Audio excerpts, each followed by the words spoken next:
पहिला पहिला त सुटकेस बोकेर सामान किन्न जानुहुन्थ्यो अहिले त के हो है बक्साको बक्सा दिनदिनै हिजो पनि त्यो मासु एक बक्सा आइथ्यो आज चाहिँ के मगाउनु भएको है अब सुटकेस बोकेर जाने दिन गए बाबु अब को सुटकेस बोकेर जान्छ काम चाहिँ गर्न नपर्ने तपाईँलाई अनि बक्साको बक्सा सामान चाहिँ मगाउने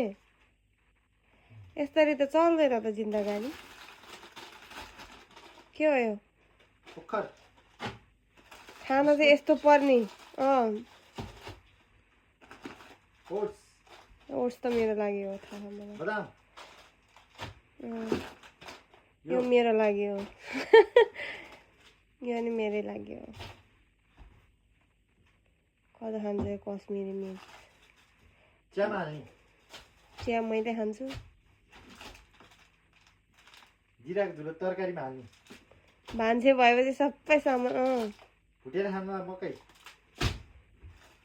दाँत दुखाए बेला हाल्ने लोन दाँत त चारवटै निकालेर हाल्यो के अरे के दाँत जति सबै निकालेर आउनु भएको होइन नेपाल गएर